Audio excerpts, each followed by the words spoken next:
Tonight, police departments all across the country are reopening cold cases. Weeks ago, Samuel Little confessed to killing 90 women between 1970 and the early 2000s. Less than 24 hours ago, the FBI confirmed he could be the most prolific serial killer in America. Among his victims, a Decatur woman. Deputies in Mississippi said Little killed Nancy Stevens in 2005 before dumping her body on a rural road in Tupelo.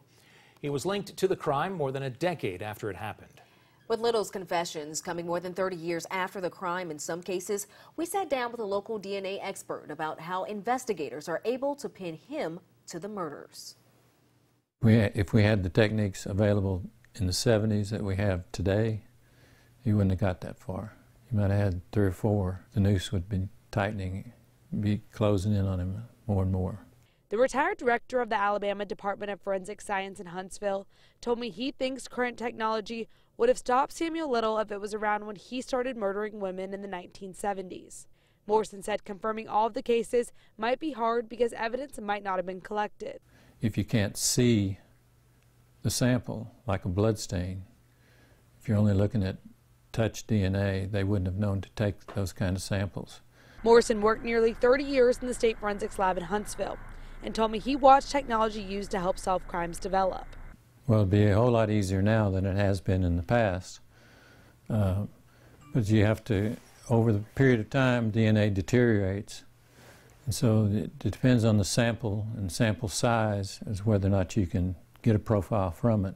Morrison explained agencies created a national database in 1995 for forensic scientists to input DNA and check for matches in areas across the country. The information put into the systems is only about DNA characteristics. It's specific genetic markers that don't mean anything to an individual necessarily. It doesn't have anything to do with the color of your hair or whether you're 6 feet tall or 5 feet tall or any of those physical characteristics that you can identify.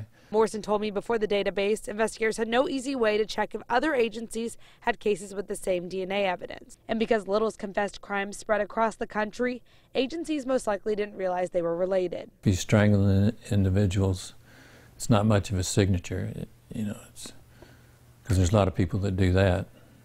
It's unknown what DNA evidence was collected from the 90 crimes that Little has confessed to.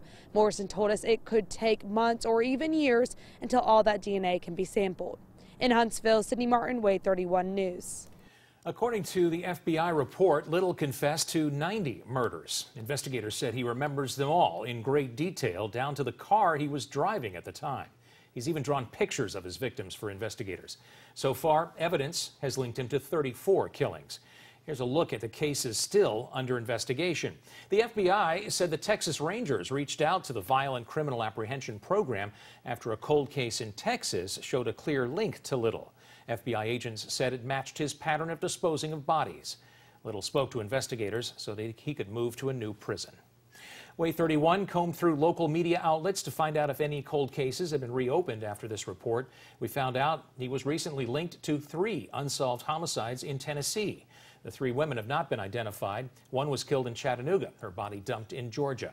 Authorities were able to identify Little as the suspect in that case. There are 2 other killings in Knoxville and Memphis. Little confessed to those, but hasn't been formally charged. The evidence in the murder of Nancy Stevens from Decatur will be presented to a grand jury in January. And if they choose to indict Little, he could face additional murder charges. The FBI said because of Little's age and health, they're talking to him almost every day to try and solve as many murders as possible.